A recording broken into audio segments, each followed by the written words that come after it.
मारगला की पहाड़ियों के दामन में मौजूद सैदपुर गांव एक मुनफरिद सियाहती मकाम है। इस्लामाबाद की तरक्की ने जहां कई देहात को सफाए हस्ती से मिटा दिया, वहीं सैदपुर को इसके तारीखी हवालों के बायस असर नौ आबाद किया गया। रात के वक्त तो यहाँ की खूबसूरती जोबन पर पहुँच जाती है। सैदपुर का नाम पोटोहारी कबीले के सरबराह सारंग खान के बेटे सैद खान के नाम पर रखा गया। कई रिवायात के मुताबिक जब सैद खान की बेटी की शादी मुगल शहंशाह जहांगीर से हुई तो उसने ये गांव अपनी बेटी को जहेज में दे दिया। अपनी खूबसूरती के बाद सैदपुर की जो अहमियत कई सदियां पहले थी वो आज भी बरकरार है।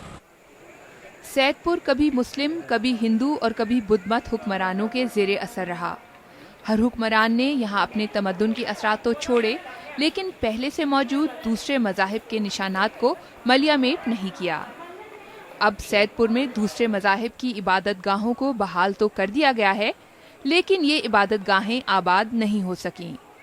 अपने पास से सीखनी चाहिए चीज़ें कि जब उस वक्त लोग साथ रह सकते थे, तो आज जब इतनी तरक्की हो गई है, दुनिया इतनी आगे चली गई है, तो अब क्या इशू है, अब क्यों नहीं साथ रह सकते। रिवायती और जदीद खानों के रेस्टोरेंट्स ने सैदपुर आने वालों को दिलकश नज़ारों के साथ अच्छे खानों का लुत्फ भी फराहम कर दिया है। 2008 में कैपिटल डेवलपमेंट अथॉरिटी ने फ्रांसीसी हुकूमत के ताउन से सैदपुर को नुमाइशी गांव का दर्जा दिया और दुनिया को इस नादिर तारीखी विरसे से मुतारिफ करवाया।